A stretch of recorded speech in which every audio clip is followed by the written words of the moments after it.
Welcome to The Exchange. I'm your host, Rob Cox. Today we're talking about the causes of the financial crisis and why Wall Street may not have been to blame. My guest, Ed Conard, is a former managing director from Bain Capital and recently authored the book Unintended Consequences: Why Everything You've Been Told About the Economy is Wrong.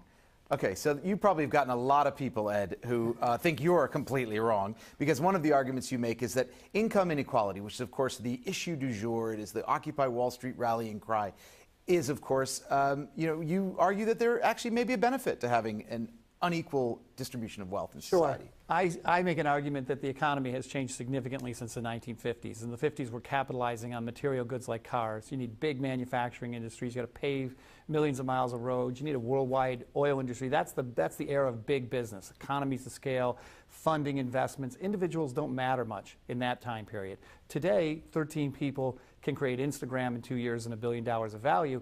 It's a much more entrepreneurial and innovative-oriented set of investment opportunities that we face today.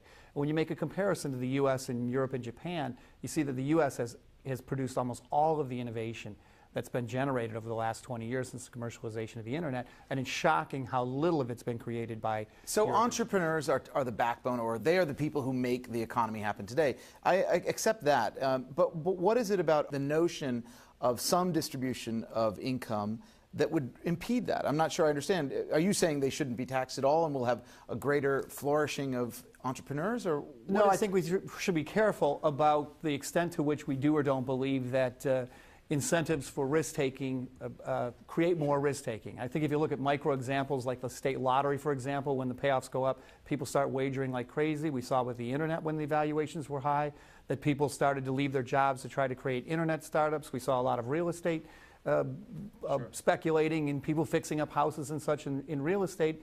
We also know, like in India and China, for example, that they're working their tails off trying to be successful. And the only other place where you see that is here in the United States, where the top 20% is working more hours today than they were 20 years ago, versus Europe and Japan, where that hasn't happened. They're pretty much heading off to the beach.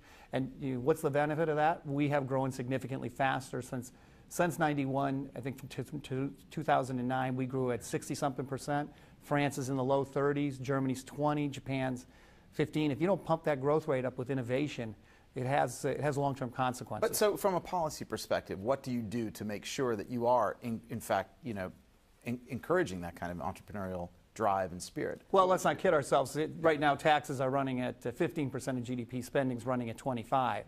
So how do you balance the budget? One of the chapters in the book talks about the trade-off between cutting government expenditures versus increasing taxes on successful risk takers, what the trade-offs are, and what is beneficial. And let's not kid ourselves, a lot of the government expenditures are going to the middle class. So from the middle class perspective, it's Social Security and Medicare versus lower taxes that might pump the growth rate of the economy up and underwrite the risk that's necessary to produce. What about the argument that you said the top 20%, but let's say the top 1%. Let's say the people who have the most, a huge concentration of capital in this country. If you give them more capital, i.e. reduce tax rates, is there any evidence that they would actually reinvest it in ways that are productive? Sure. Well, no one's going to reduce tax rates. Let's not kid ourselves. No, I mean, if to get to that 15-25, we're both going to move in different but I did directions. try to give you the evidence, which is we do have a different structure, not only in taxes, but other things as well that affect the payoff for successful risk-taking. Right. We've run this experiment in the United States and in Europe and in Japan. It's not even close. Our growth rates are way higher. On a base of 100 million people, we employed 40 million people since the mid-1980s. The European and Japanese growth rates are in the 15 to 20%. We've put tens of millions of people to work offshore, and we've done that with, at worst, our growth rate in middle-class incomes is the same as Europe and Japan's. I think if you look more carefully at the numbers, you'll see they're substantially better. We've employed tens of millions of people offshore. I think what you'd find is that the risk-taking that produces the innovation in the United States has been extremely valuable for the middle class and the working poor. Right. No other high-wage economy has done more. Yet we talk about middle-class wages essentially being flat, particularly when you consider inflation for the past, 10, 11 years. I think if you look carefully at the numbers, though, you'll see this, which is if you adjust for the fact that people get divorced, for example, and they split into two households or two tax returns, it doesn't mean their income has gone down by half. So if you adjust for tax returns in households, right, as opposed to just taking the numbers at the surface, and you incorporate the progressiveness of taxes, and you include non-wage benefits, so health care or Social Security, Medicare, workman's comp, things like that, you'd see that the wages have actually grown about 35% over the period that it's claimed that they only grew 3%. So the answer to are you better off than you were 4 years ago is yes? I think there's no doubt about it. And I don't know about 4 years ago, but certainly 25 years ago, sure. And I think there's another adjustment that you have to make as well, which is we've had a major shift in our demographics of our workforce to immigrants and to working mothers who are on average paid less than the median wage. And just from statistics, if you bring somebody in below the median, that's going to take the highest person who's above the median and push them into the other side of the equation. The median's really the highest income of the lowest 50%. So when you make those adjustments, it would appear there's about another 30% change in the wage rate as a result of that. So I do think that the numbers that are quoted and widely recognized, 3%, are skewed as far in the opposite direction as they can possibly be. Well, how does this apply to banking? I mean, one of the questions people ask, we have the notion that losses can be socialized because we have bailouts and that kind of thing. At the same time, you have one of the arguments you make in the book is about that you sort of say that all sort of these new innovations in banking haven't been bad. Banks can put money towards unproductive uses too, can't they?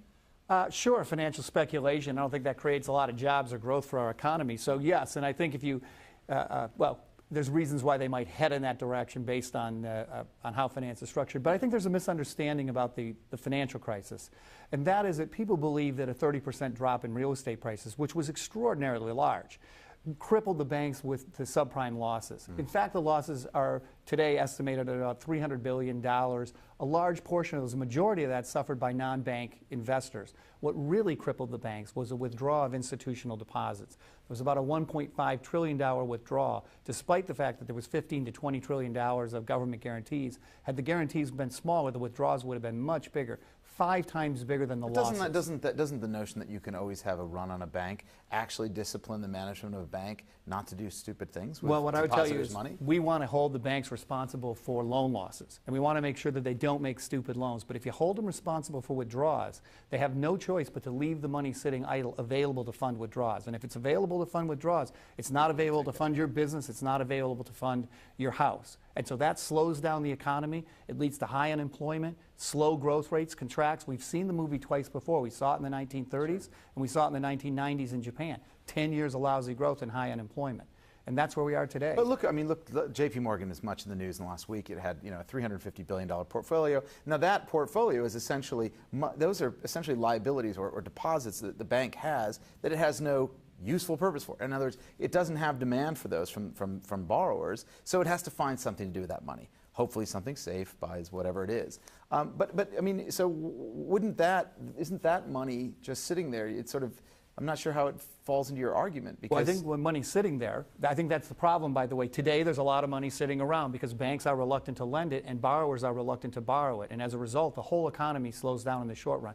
Very different problem than the long-run innovation that we were talking about earlier. But I think in the case of J.P. Morgan, at least the story they tell, and I'm sure it's much more complex when you dig in, just from my own experience in this, is it's much more complex when you dig in. But they hold a portfolio of loans, so they're holding credit default risk. That's why they make a profit. People are paying them to take risks, to hold credit default risk. They went short, they shortened up the risk because they were worried about their exposure. And then when they went to lengthen their exposure back because they grew more optimistic, they lost the money. That's right. So do we want to have banks and restrict them from being able to rein in their credit default exposure when they think the economy is turning against them, and to be able to expand it slightly or to take the trade off when they think the economy is bouncing back? I think it's very dangerous to restrict banks from that, because I go back to what I said in the beginning, which is when you're funding big investments, what you care about are the savings and the funding. But when an economy is innovation-based, you don't really need as much funding. What you need is equity to underwrite the risk. And so you can always separate an investment between the funding piece of it and the risk underwriting piece. And to take them and start to restrict them on the risk underwriting part of the equation, I think is very, very dangerous and it has unintended consequences. Right. Well, thank you very much for your time. Rob, thanks for having me. I'm Rob Cox. Join us again next week on The Exchange.